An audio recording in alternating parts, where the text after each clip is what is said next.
Next है आपका phenol. इससे पहले आपने method of preparation of alcohol कर लिया। तीन तरीके थे अल्कोहल बनाने के, तीन तरीके हैं। पहला आपका था फ्रॉम एल्कीन, उसमें दो पार्ट था, एसिड कैटालाइज हाइड्रेशन जो कि आपके प्री बोर्ड में आया था, लोग लिख नहीं पाए थे उसको पढ़ाने के बाद भी। दूसरा आपका था हाइड्रोबोरेशन ऑक्सीडेशन। सेकेंड पार्ट था आपका रिडक्शन ऑफ कार्बोनिल कंपाउंड, उसके अंदर दो पार्ट था, एक था reduction of aldehyde and ketone, दूसरा था उसका reduction of carboxylic and Easter. तीसरा आपका था ग्रिग्नार्ड रिएजेंट से बनाना। अगर को एल्डिहाइड को अगर आप रिड्यूस करते हैं NaBH4 और हाइड्रोजन इसमें, तो आपको प्राइमरी अल्कोहल मिलेगा, और कीटोन को रिड्यूस करते हो तो सेकेंडरी अल्कोहल मिलेगा। लेकिन अगर आप एल्डिहाइड को अगर आप ग्रिग्नार्ड रिएजेंट के साथ ले जाते हैं तो वो आपको 2 डिग्री अल्कोहल देगा, और अगर कीटोन के साथ ले जाओगे तो वो 3 डिग्री अल्कोहल देगा। सेकेंड आपको बताए थे कि एल्डिहाइड का जो पहला मेंबर है दैट इज मेथेनॉल, वो आपको 1 डिग्री ही देगा। उसके अलावा आपके सारे एल्डिहाइड आपको 2 डिग्री ही देंगे। ठीक है, तो ये लास्ट पढ़ा कर आपको छोड़े थे। नेक्स्ट है आपका फेनॉल। एक दो बातें हैं फेनॉल की, जैसे फेनॉल को हम कार्बोलिक एसिड भी कहते हैं। वाइवा जब देने बैठोगे तो चांसेस है पूछने की कि फेनॉल का दूसरा नाम क्या है, that is carbolic acid. Second है आपका, सबसे पहले इसको 19th सेंचुरी में कोल टार से आइसोलेट किया गया था। Phenol is commercially produce synthetically, इसको ज्यादातर कॉमर्शियली ही बनाया जाता है। ठीक है, लेबोरेटरी बहुत कम बनाते हैं। For laboratory preparation phenol are prepared from benzene derivative. अगर लेबोरेटरी बनाना है तो बेंजीन की डेरिवेटिव्स आप यूज कर सकते हो, लेबोरेटरी में आपका बन जाएगा। ठीक है, बाकी जब नॉमेनक्लेचर वाला पार्ट पढ़ा रहे थे तो वहां आपको बताए थे कि कैचेकॉल क्या होता है, क्या होता है याद है? बेंजीन पर OH, अगर ऑर्थो पर है तो कैचेकॉल, मेटा पे है तो रिसोर्सिनॉल, और अगर पैरा पे है तो किनॉल या हाइड्रोकिनोन बोलते थे। ठीक है। अरे ये तो तुम लिखे ही नहीं है ना। उसके बाद नेक्स्ट आता है आपका, तुमने लिखे हो? अच्छा, तो नेक्स्ट उसके बाद आता है आपका method of preparation of phenol. 4 तरीके हैं, जिनमें पहला है आपका Dow's process, as it is नाम नेम्ड प्रोसेस, नेम्ड रिएक्शन हो गया ये। सेकंड है आपका बेंजीन या NCRT बेंजीन सल्फोनिक एसिड विधि है, तो वो एक स्टेप पहले का है। थर्ड आपका डाइजोनियम सॉल्ट है, परिचित है आप क्या होता है।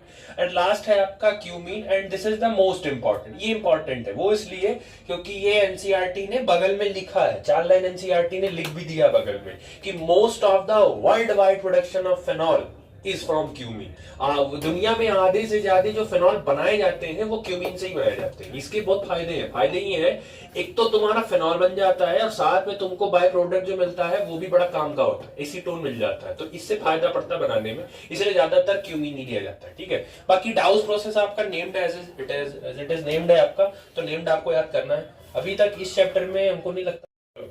पहला है आपका डाउस प्रोसेस। अच्छा, कुछ चीजें हैं देखो, फेनॉल के मैन्युफैक्चरिंग में फेनॉल में फायदा ये है, NCRT ने डेरिवेशन मतलब कह सकते हो कि कोई भी वो नहीं दिया, मैकेनिज्म नहीं दिया, तो बड़ा फायदा है। डायरेक्ट याद रखो, ज्यादा आपके लिए आसान रहेगा। छोटी छोटी बातें हैं आपको याद रखना है। सबसे पहले डाउस प्रोसेस जो है आपका, वो क्लोरोबेंजीन को डायरेक्टली बेसिकली आपका कन्वर्ट कर सकता है फेनॉल के अंदर। ठीक, तो आपको लेना है क्लोरोबेंजीन, साथ में आपको लेना है मॉल्टेन NaOH। तो NaOH आपको मॉल्टेन लेना है। मॉल्टेन का मतलब होता है ना पूरा सॉलिड रहेगा ना पूरा वो लिक्विड रहेगा, जस्ट लाइक आपका सॉलिड लिक्विड बीच की स्टेज रहेगी। आपको 623 केल्विन टेम्परेचर आपको लेना है, और 300 ATM आपको प्रेशर लेना है।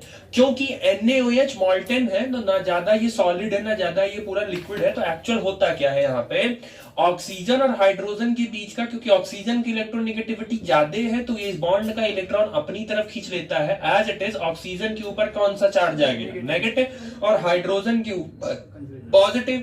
यहां से जो इसका बॉन्ड है, ये जो 623 और 300 ATM दिए हो, तो वो क्या करेगा, वो यहाँ का बॉन्ड को वो ब्रेक करवाएगा। जैसे ये बॉन्ड ब्रेक होगा, यहां से H निकला है तो H और Cl आपस में कंबाइन हो जाएंगे। ठीक है, और फिर ये जो पूरा बचा आपका ONA, ये ONA जाके एज इट इज पूरा बैठ जाएगा। दूसरी बात, अगर यहां पे सोडियम नहीं होता तो बेंजीन के ऊपर सिर्फ आपका होता O-। तो अगर बेंजीन के ऊपर सिर्फ O- है तो उस स्पीसीज को बोलते हैं फेनॉक्साइड आयन, क्योंकि सोडियम साथ में लगा है और रूल के हिसाब से हम मेटल का नाम हमेशा पहले लिखा जाता है, इसीलिए इसका नाम हो गया सोडियम फेनॉक्साइड।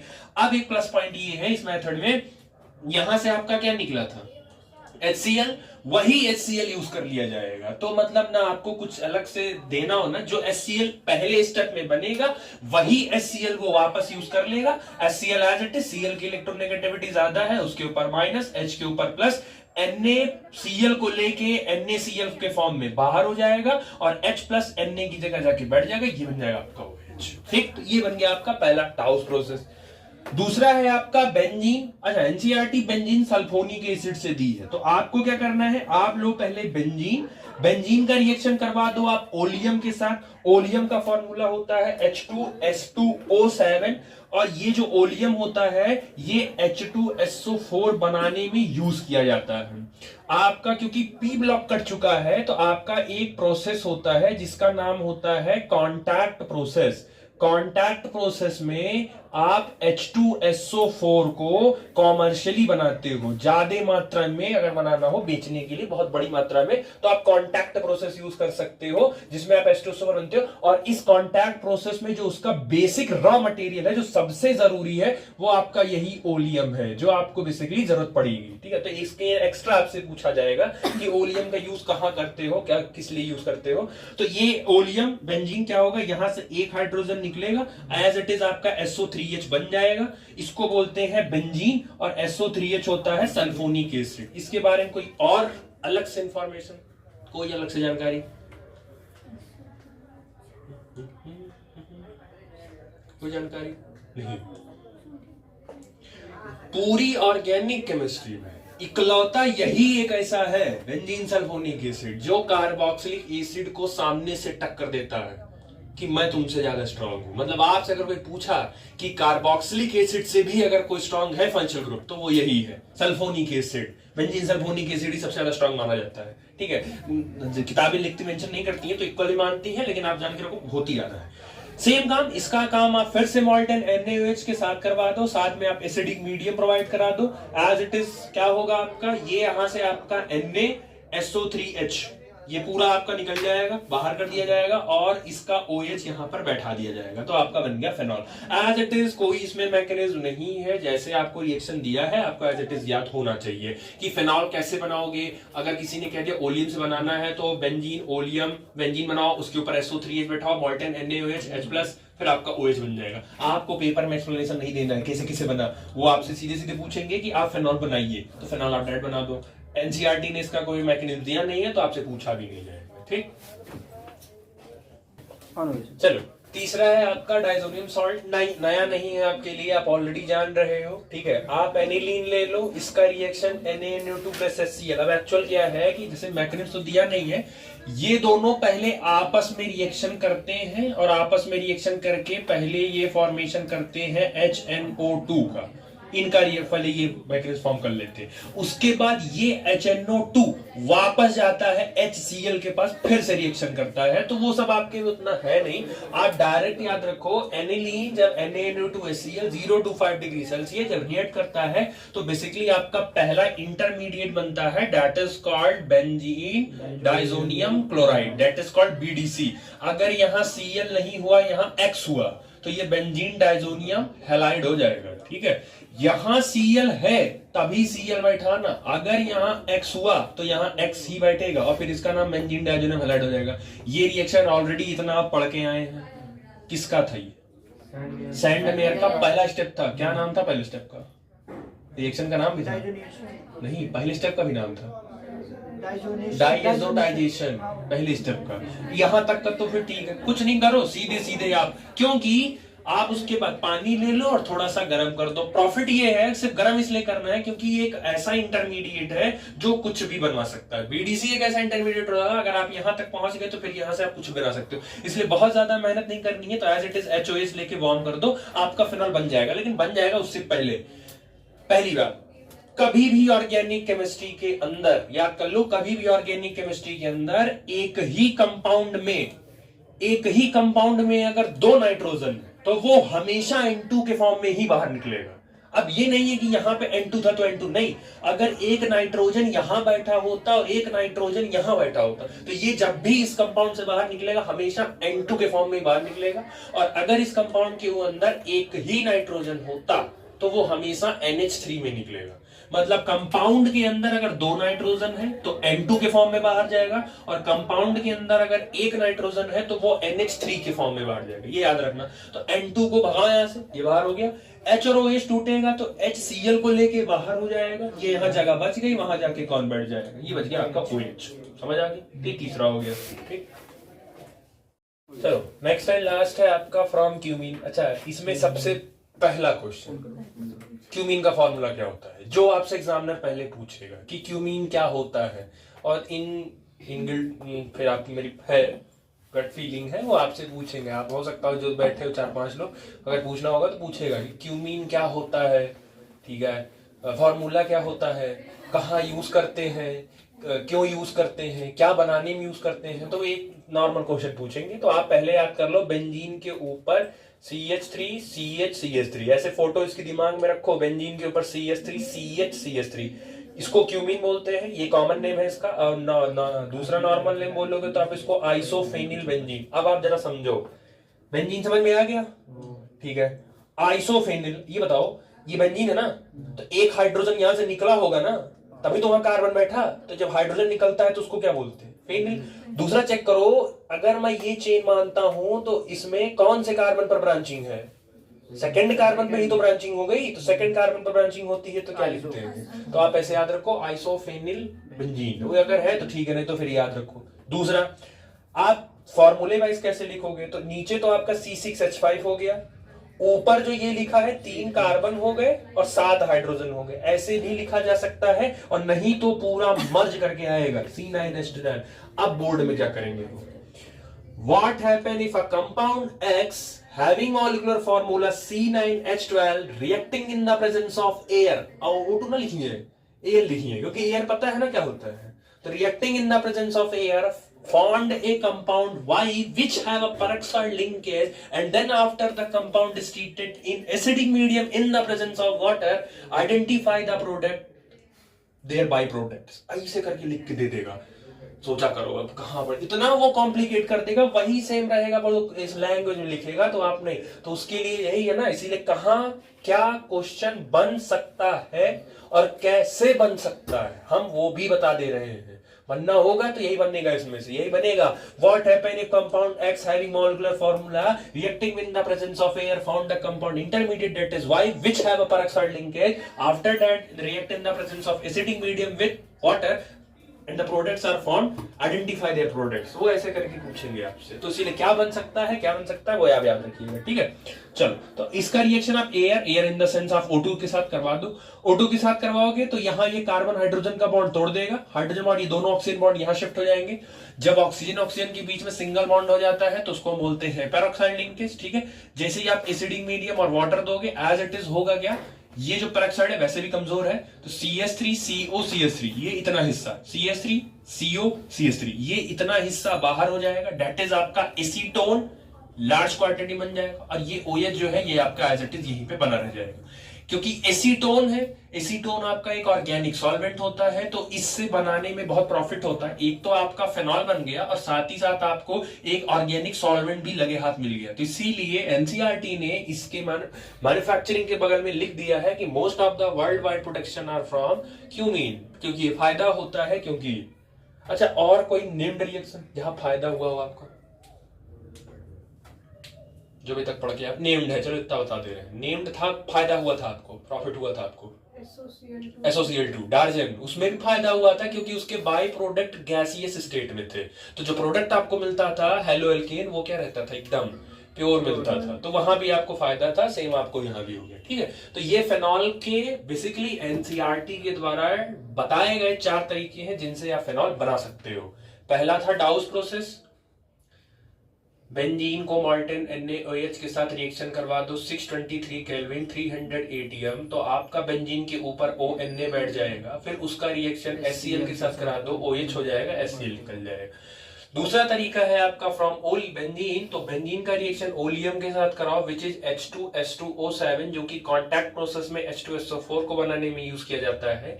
तो बेंजीन का रिएक्शन जब आप ओलियम के साथ करवाओगे तो बेंजीन के ऊपर SO3H, फिर उसका रिएक्शन आप H2O के साथ करवा दो, एज इट इज आपका OH बन जाएगा। तीसरा तरीका है आपका डाइजोनियम सॉल्ट, तो एनिलीन ले लो C6H5NH2 plus Na2 plus HCl 0 to 5 degree Celsius gives C6H5N2Cl, उसका रिएक्शन आप फिर H2O एज अ वार्म कर दो, आपका C6H5OH फिनॉल बन जाएगा। नेक्स्ट एंड लास्ट है आपका क्यूमीन C6H5CS3, उसका रिएक्शन O2, उसके बाद C और H के बीच में दो ऑक्सीजन फिट कर दो, दोनों ऑक्सीजन को फिर आप पेरोक्साइड लिंकेज कहोगे, फिर उसका रिएक्शन आप एसिडिक मीडियम में वाटर के प्रेजेंस में कर दो, CH3CO, बाहर निकल जाएगा और OH जाके वहां बैठेगा, हो गया। ऐसे जब याद रहेगा आपको तो फिर मेरी तरह आप भी तेज जाओगे, ठीक है। और ऑर्गेनिक की मैंने शुरुआत में बोली थी, एक ही शर्त है, क्या? रेगुलर, एक बार वो नजर से गुजरना चाहिए रोज आपके, तभी ऑर्गेनिक पकड़ में आएगी। और जब इसका माइंड मैप तैयार कर लोगे, फोटो दिमाग में खिंचती जाएगी, हाँ ऐसे ऐसे था, तो ऑर्गेनिक खुद ब खुद आसान हो जाएगी, ठीक हो गया। चलो नेक्स्ट है आपका physical property of alcohol and phenol. अच्छा, दोनों की साथ इसलिए पढ़नी है क्योंकि चैप्टर के स्टार्टिंग में ही आपको समझा दिए थे कि दोनों में एक हिस्सा कॉमन है, क्या? OH, ये कॉमन है। अगर मैं अल्कोहल बोलता हूं तो ROH होगा, अगर मैं फिनॉल बोलता हूं तो ROH होगा। अब बस फर्क इतना है, अल्कोहल में जो R होता है वो एल्किल ग्रुप होता है, और फेनॉल में जो R होता है वो बेसिकली फेनिल होता है, ठीक है। तो ये बेसिकली आपके एल्किल और फेनिल हो गए। बेसिकली एल्किल होगा तो अल्कोहल हो जाएगा, फेनिल है तो फेनॉल हो जाएगा। दोनों में एक पोर्शन कॉमन है, OH। तो इस OH क्योंकि कॉमन पोर्शन है और इस OH को हम बोलते हैं हाइड्रोक्सिल ग्रुप। तो एक्चुअल अल्कोहल और फेनॉल की पूरी प्रॉपर्टी अकेले कौन डिसाइड करता है? ये हाइड्रोक्सिल के ऊपर ही होता है। OH ही डिसाइड करेगा कि उसको क्या कैसे बनना है। ये R उतना नहीं, मतलब आप कह सकते हो 95% डिसाइडिंग फैक्टर आपका OH ही होता है, 5% जो बचता है फिर वो एल्किल और फेनिल डिसाइड करते हैं। समझ आए? ठीक, तो ये आगे आपने लिखा है। अच्छा, पहली जो आपकी फिजिकल प्रॉपर्टी है उसमें आता है आपका बॉइलिंग पॉइंट। अच्छा, इसको आपने पिछले चैप्टर में आपने पढ़ाया था पिछले चैप्टर में, और आपसे कहा भी था कि जो इन सब का जो ट्रेंड है वो हर चैप्टर में सेम ही चलेगा। जैसे आपको बताए थे कि मान लो चलो आप 4 कार्बन का 1 2 3 4 5, चलो 5 कार्बन का आप अल्कोहल ले लो और आपने यहां पर OH लगा दिया, तो ये बेसिकली हो गया आपका 1 2 3 4 5। तो ये हो गया आपका पेंट, और पहले कार्बन पे है 1, ये हो गया ऑल।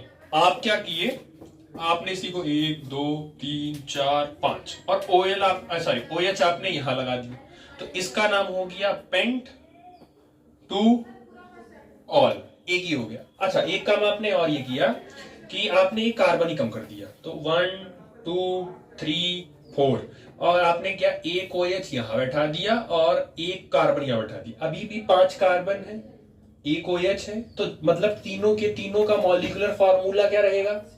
सेम रहेगा। स्ट्रक्चरल फार्मूला तीनों का अच्छा देख लो, स्ट्रक्चर फार्मूला तीनों का क्या है? मॉलिक्यूलर फार्मूला कुछ कहते थे इसको, आइसोमेरिज्म प्रोसेस को, same molecular formula but different structural formula, this process is known as isomerism, और ये सब एक दूसरे क्या हो गए? आइसोमर हो गए। अब इसका जरा नाम लिखो, तो इसका नाम हो जाएगा 3 मेथिल ब्यूट 2 ऑल। तो ये 3 हो गया। अब हमने क्या है, हमने बारी बारी से तीनों का बॉइलिंग पॉइंट हमने चेक किया। बॉइलिंग पॉइंट जब चेक किया तो सबसे कम जो बॉइलिंग पॉइंट आ रही थी वो इनकी आ रही थी, दैट इज आपका C मान लो, ये आपका B हो गया और ये आपका A हो गया। तो सबसे कम जो बॉइलिंग पॉइंट आ रही थी वो आ रही थी आपकी C की, उससे ज्यादा बॉइलिंग पॉइंट आपकी थी B की, और सबसे ज्यादा बॉइलिंग पॉइंट आपकी थी A की। अब मुझे साइन लगाना है, बताओ किधर लगे? सर क्या पूछेगा क्वेश्चन? सबसे कम बॉइलिंग पॉइंट था C का, हमने जब चेक किया, उसके बाद था बॉइलिंग पॉइंट उससे ज्यादा था B का, और सबसे ज्यादा बॉइलिंग पॉइंट था A का। अब मुझे साइन लगाना है, बताओ साइन किधर लगेगा? इधर से एक तरफ होगी। हाँ, यही कहते हैं छोटी छोटी आदतें। अरे गधो, पहले पूछो तो इंक्रीजिंग ऑर्डर करना है कि डिक्रीजिंग ऑर्डर करना है। हम तो खाली अरेंज कर दिए ना करना। हम तो बोले नहीं कि इंक्रीजिंग डिक्रीजिंग में करना है। बिना उसके आप कैसे साइन लगाओगे इंक्रीजिंग डिक्रीजिंग? मैं कह रहा हूँ इंक्रीजिंग ऑर्डर में मैंने कर दिया, अरेंज तो मैंने कर दिया। अब आप साइन बताइए कैसे लगेगी, किधर? इंक्रीजिंग का मतलब क्या होता है? क्योंकि साइन, अरे ये साइन बहुत नहीं आता, बहुत लोग नहीं आता। छोटे से बड़ा मतलब हो गया असेंडिंग या इंक्रीजिंग का मतलब सबसे कम, उससे ज्यादा, उससे ज्यादा, उससे ज्यादा। सबसे ज्यादा बॉइलिंग पॉइंट किसका? तो जिसका सबसे ज्यादा होता है मुंह उसी तरफ खोल दो।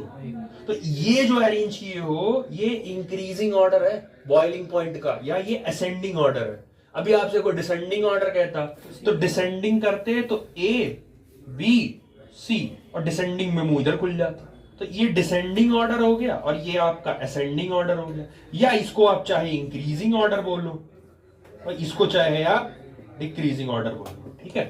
तो अब ऐसा हुआ क्यों?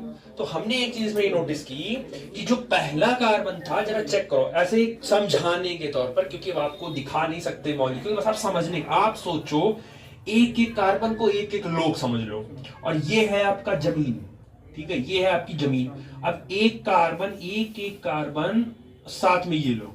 अब आप गए हैं किसी को खींच के हटाने और आप यहां पे खड़े हैं। सब समझाने के लिए कर रहा हूं ताकि एक आइडिया आपके दिमाग में क्रिएट हो जाए।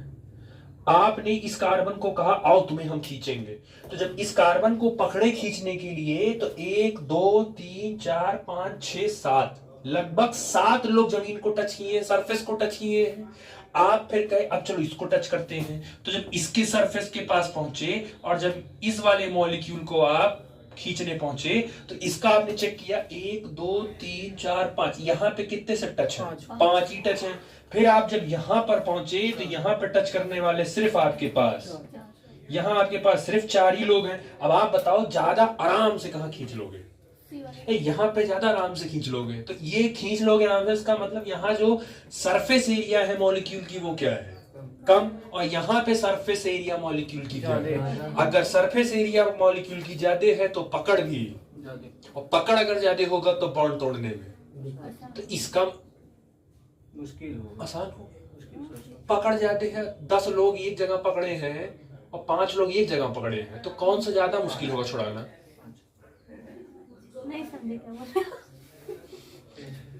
10 लोग एक जगह पकड़े हैं और 5 लोग एक जगह पकड़े हैं। हम कह रहे हैं जाओ 10 वाला छुड़वा के लाओ, फिर तुम एक बार 5 वाला गए छुड़वाने। कौन सा वाला आसान है छुड़वाना? 5 वाला। क्यों? क्योंकि इसमें 5 ही लोग हैं, कम लोग हैं। क्योंकि सरफेस एरिया पकड़ कम है, सरफेस एरिया कम है, बॉन्ड आसानी से टूट जाएगा। वहां 10 लोग पकड़ के बैठे हैं तो सरफेस एरिया ज्यादा होगा, पकड़ ज्यादा होगी, बॉन्ड तोड़ने में टाइम लगेगा और बॉन्ड तोड़ने में एनर्जी भी ज्यादा लगेगी। यहाँ सरफेस एरिया ज्यादा है, बॉन्ड तोड़ने में एनर्जी, इसीलिए इसका बॉइलिंग पॉइंट। यहाँ सरफेस एरिया तो पकड़ कम है तो बॉइलिंग पॉइंट भी इसकी। पहला एग्जाम। दूसरा, जो पेड़ सीधा जाता है, ब्रांचिंग नहीं होती पेड़ में, वो पेड़ मजबूत होता है। और जो पेड़ पे ब्रांचिंग हो गई उस पेड़ की हाइट नहीं जाएगी ज्यादा। आप कभी नोटिस करो, जिन पेड़ की ब्रांचिंग नहीं होती है वो पेड़ ज्यादा हाइट तक नहीं जाएंगे, और बेसिकली वो पेड़ पे थोड़े कमजोर भी रहते हैं, टूटने उठने का खतरा, क्योंकि लोड रहता है ना। जो पेड़ सीधे स्ट्रेट रहते हैं उनके टूटने का खतरा भी कम रहता है, ठीक है? तो एक रीजन है, जैसे जैसे आप कंपाउंड में ब्रांचिंग इंक्रीज करते जाओगे वैसे वैसे उसका बॉइलिंग पॉइंट क्या होता जाएगा? कम, क्योंकि सरफेस एरिया क्या होता है? तो सरफेस एरिया कम, बॉन्ड कम, अट्रैक्शन कम हो जाएगी, बॉन्ड को तोड़ने में भी कम एनर्जी लेनी पड़ेगी। समझ आया पहला फैक्टर? ये तो हो गया। अब इसमें आप ये चेक करो, सारे के अंदर 5 कार्बन है और 1 OH है, तो इसमें ना कार्बन जाते हैं ना हाइड्रोजन जाते, मतलब सब बराबर है। तो जब जिन 2-3 लोगों के बीच में तुलना कह रहा होगा करने को, तो पहले उन लोगों में यही चेक कर लेना कि उनमें नंबर ऑफ कार्बन कम ज्यादा तो नहीं है। जैसे आपसे किसी ने कहा, मान लो आप फाइवा देने बैठे हो और आपसे एग्जामिनर ने कहा कि प्रोपेनॉल, ब्यूटेनॉल और हेक्सेनॉल, तो प्रोपेनॉल में क्या कार्बन और ब्यूटेनॉल में और हेक्सेनॉल में, तो फिर आप उसमें ये ब्रांचिंग वाला रूल मत लगाइएगा, क्योंकि वहां कार्बन ही अलग है। जब कार्बन की संख्या और हाइड्रोजन जितने कंपाउंड, मैं कह सकते हो जब आइसोमेरिज्म होंगे, तब आप ब्रांचिंग वाला रूल लगाइएगा कि ब्रांच बढ़ेगा तो बॉइलिंग पॉइंट क्या होगी, लेकिन उससे पहले आप रूल लगाएंगे, सबसे पहले आप चेक कर लीजिएगा, अगर किसी ने दिया तो आप चेक कर लेना नंबर ऑफ कार्बन एटम। जितने ज्यादा कार्बन, जैसे मान लो प्रोपेनॉल है, ब्यूटेनॉल है, पेंटेनॉल है, तो प्रोपेनॉल में 3 कार्बन और ब्यूटेनॉल में 4 कार्बन और पेंटेनॉल में 5 कार्बन, तो विच मेक श्योर कि प्रोपेनॉल में 3 है, ब्यूटेनॉल में 4 कार्बन, तो 1 कार्बन एक्स्ट्रा आया और हर एक कार्बन के साथ 3 हाइड्रोजन एक्स्ट्रा आएगा। तो इसका मतलब है 12 ग्राम का कार्बन और 3 ग्राम का हाइड्रोजन, टोटल हो गया 15, मतलब 15 ग्राम बढ़ गया कि नहीं पिछले से। तो मॉलिक्यूलर मास उस कंपाउंड का बढ़ जाएगा कि नहीं बढ़ जाएगा पिछले से। और ऐसे ही जब आप पेंटेनॉल में जाओगे तो फिर आपका बढ़ जाएगा। तो अगर नंबर ऑफ कार्बन एटम ज्यादा होंगे तो हर एटम के साथ उसका मास भी आएगा, मॉलिक्यूलर मास बढ़ेगा। जिनका मास ज्यादा होता है उनको डिसॉल्व करना या उनको बॉन्ड उनका ब्रेक करना मुश्किल होता है। एक आइस का क्यूब, शुगर क्यूब, आप एक शुगर का क्यूब ले लो, मिश्री ले लो, आप उसका वेट कर लो और आप उतनी ही मिश्री को आप पाउडर बना लो, सेम वेट का आप पाउडर बना लो और सेम वेट का आप ले लो। आप मिश्री को चाय में डालो या उसमें डालो, आप उसको पाउडर डालो, पहले डिसॉल्व हो जाएगा, पाउडर डिसॉल्व, क्योंकि उसका सरफेस ज्यादा हो गया, आराम से डिसॉल्व कर जाएगा वो। तो एक रीजन ये भी है कि ज्यादा मास हो जाएंगे तो उसका बॉन्ड ब्रेकिंग भी ज्यादा जाएगा। तो 2 चीजें बॉइलिंग पॉइंट में याद रखिएगा। पहला आप याद रखिएगा नंबर ऑफ कार्बन एटम, जितना ज्यादा कार्बन एटम होगा कंपाउंड में तो कार्बन एटम होने की वजह से उस कंपाउंड का मॉलिक्यूलर मास उतना, और जितना मॉलिक्यूलर मास ज्यादा होगा उतना ही उस कंपाउंड को तोड़ने में प्रॉब्लम होगी। तो बॉइलिंग पॉइंट उसका क्या हो जाएगा, मतलब कह सकते हो number of carbon atom is directly proportional to molecular mass is directly proportional boiling point. और इनमें आप बोल सकते हो कि boiling point is inversely proportional to branching. जितना ज्यादा आप ब्रांचिंग करते जाओगे बॉइलिंग पॉइंट उतना ही कम होता जाएगा। समझ आया? तो ये पहला था बॉइलिंग पॉइंट के रिस्पेक्ट में, समझ आ गया। दूसरा आता है अब आपके पास थोड़ा सा अल्कोहल और फेनॉल के लिए। क्लास 11th में आपने टॉपिक पढ़ाया गया था हाइड्रोजन बॉन्डिंग, याद है? Hydrogen bonding. फोन की स्पेलिंग क्या होती है? फोन की स्पेलिंग क्या होती है? अरे तो कॉमन सेंस है यार, PHONE। लेकिन केमिस्ट्री के बच्चे ये नहीं याद करते हैं, केमिस्ट्री के बच्चे याद करते हैं FON। ये याद करवाया गया था।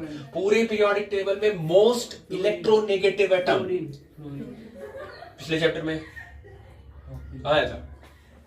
पिछले चैप्टर में फ्लोरीन कहां तहलका मचा रहा था? अभी ऐसे ही याद करो फट से।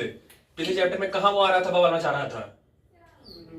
एल्किल फ्लोराइड बनाना था तो प्रॉब्लम हो रहा था, तो फ्लोरिनेशन नहीं हो रहा था, तो हाईली एक्सोथर्मिक रिएक्शन हो जाता, बीकर ब्लास्ट हो जाएगा। तो एल्किल फ्लोराइड को बनाने के लिए हमें स्वार्ट्ज रिएक्शन की यूज करनी पड़ी थी। एज इट इज फ्लोरोबेंजीन भी नहीं बन रहा था, वही सेम प्रॉब्लम। तो फ्लोरोबेंजीन को बनाने के लिए बाल सीमेन आना पड़ा था, तो फ्लोरीन के लिए था। ठीक है, तो पूरे पीरियोडिक टेबल में मोस्ट इलेक्ट्रोनेगेटिव फ्लोरीन, फिर ऑक्सीजन, फिर नाइट्रोजन।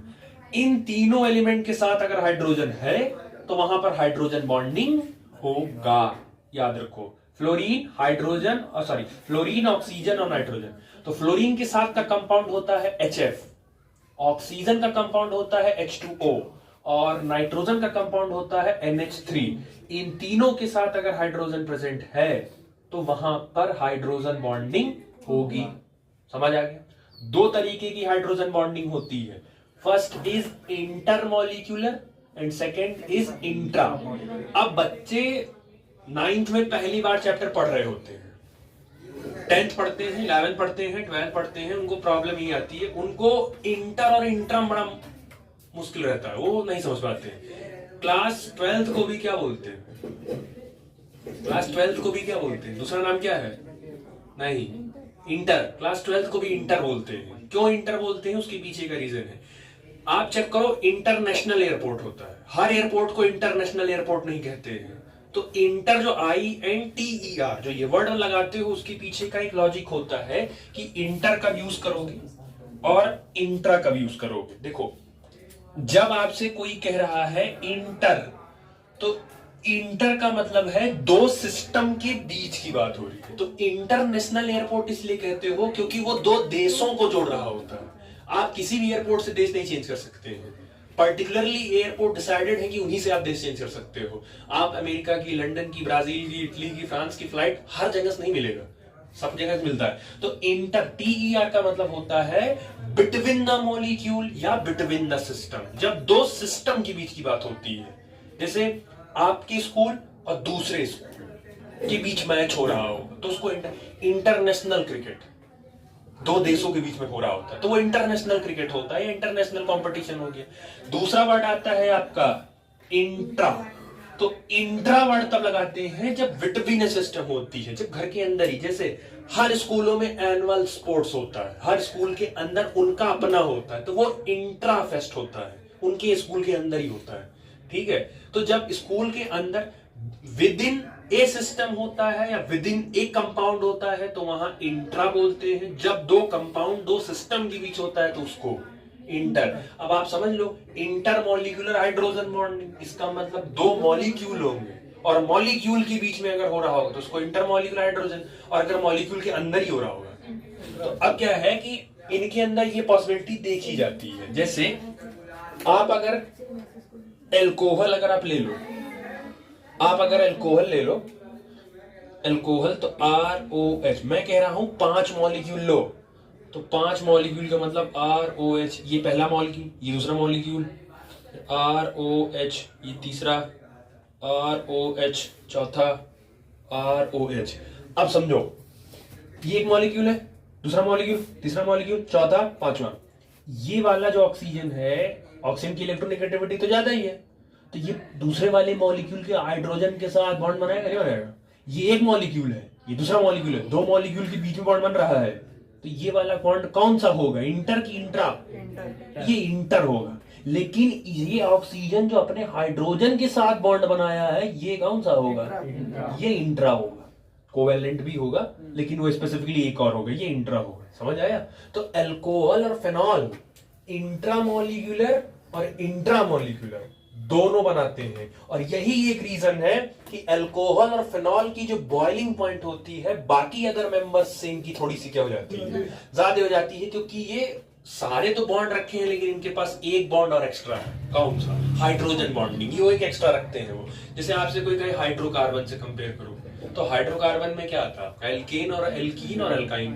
तो एल्केन में मान के चलो, मैं कह रहा हूं कि मेथनॉल ले लो और मीथेन ले लो, तो मीथेन में हो गया CH4 और मेथनॉल में हो गया CH3OH। कह रहा हूं किसका बॉइलिंग पॉइंट ज्यादा है, तो बेसिकली मेथनॉल का ज्यादा होगा, क्योंकि अल्कोहल है तो हाइड्रोजन बॉन्डिंग कर लेगा वो। तो ये थोड़ा सा ध्यान रखिएगा कि अल्कोहल और फेनॉल हाइड्रोजन बॉन्डिंग कर सकते हैं, इंटर और इंट्रा दोनों कर सकते हैं, इसीलिए इनकी बॉइलिंग पॉइंट थोड़ी सी बाकियों से। तो जब तक अभी इनसे कोई बड़ा नहीं आ रहा है तब तक राजा अल्कोहल ही है अभी तो अब अगले चैप्टर में आप इनका राजा पढ़ोगे, दैट इज कार्बोक्सिलिक। राजा भी बाद में आएगा। तो अभी आपसे कोई अगर ऑर्डर पूछता है तो सबसे ज्यादा जो बॉइलिंग पॉइंट होगी बेसिकली वो आपका फेनॉल का होगा, उसके बाद आपका अल्कोहल होगा। हाँ, इनमें भी आपसे एक क्रॉस क्वेश्चन, हाँ ये पोर्शन पूछा जाएगा।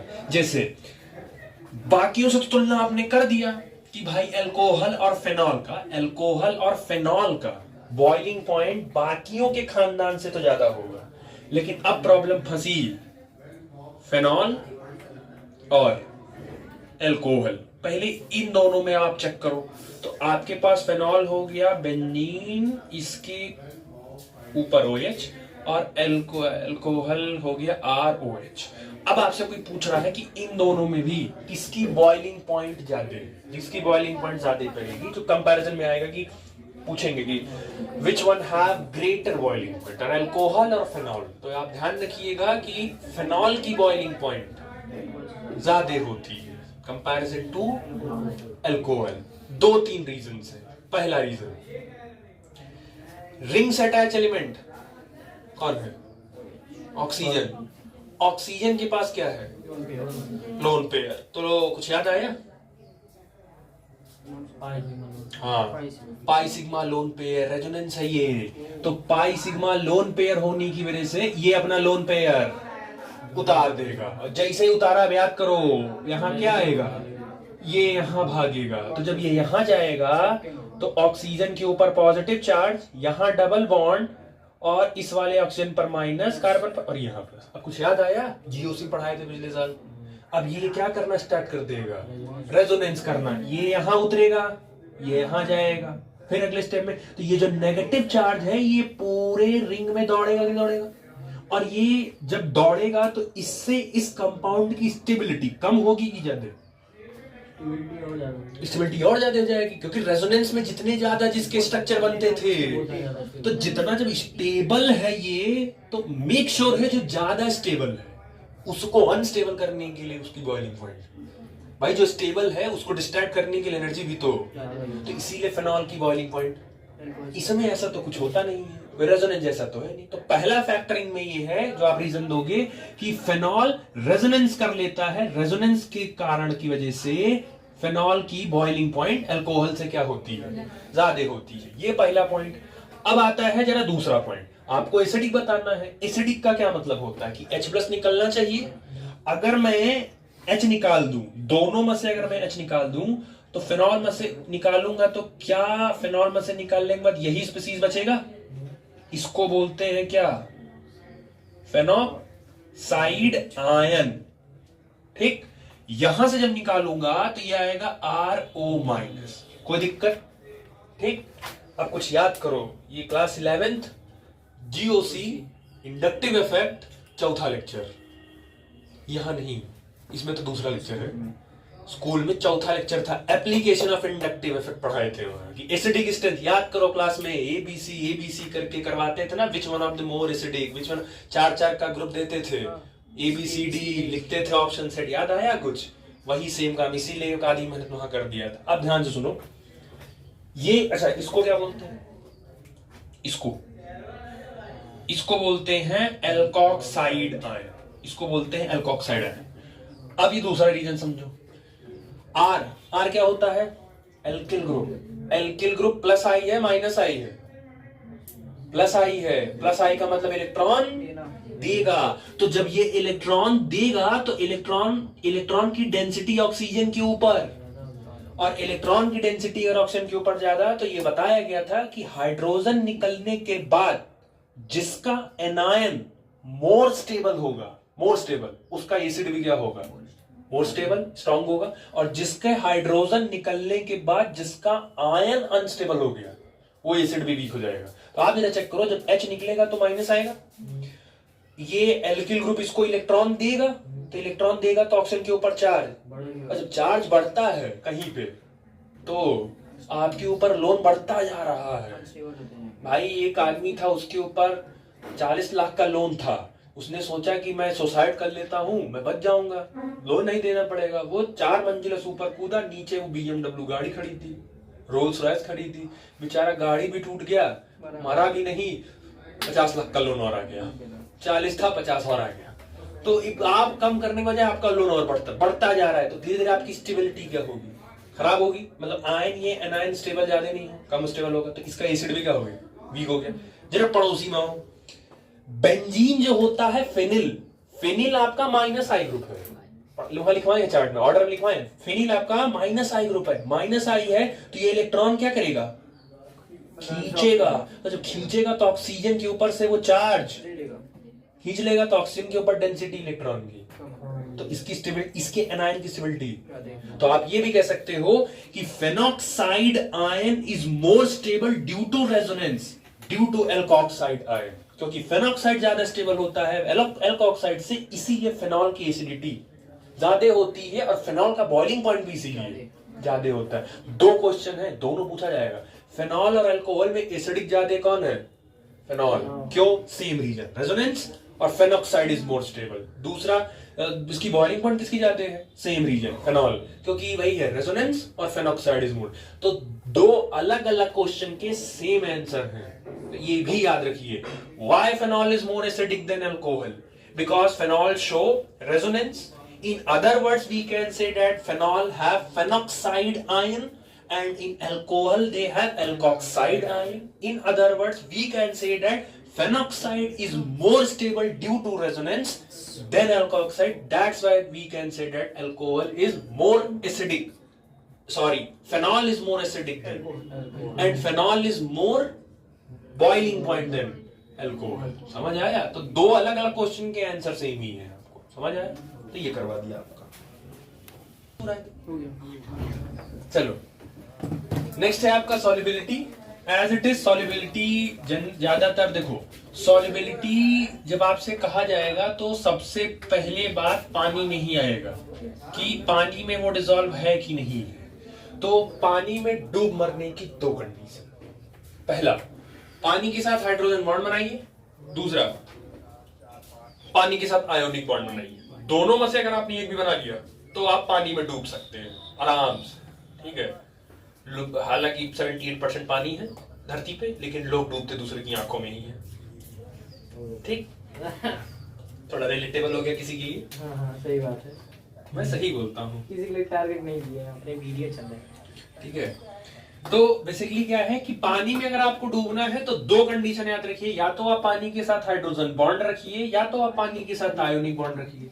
अब आप जब पानी को नमक को पानी में जब आप डालते हैं तो आप देखोगे घुल जाता है। तो नमक आपका बेसिकली क्या होता है? Na+Cl-, पानी टूटता है H+OH-। तो वो NaClOH आपस में कौन सा बॉन्ड बना लेते हैं? Ionic bond. यार चीनी जरा डालो तो चीनी फार्मूला क्या होता है? सुक्रोज। अच्छा मारेंगे एंटीना घूम जाएगा तुम्हारा। क्या होता है सुक्रोज? क्या होता है फार्मूला? बायोमॉलिक्यूल में भी तो है सुक्रोज।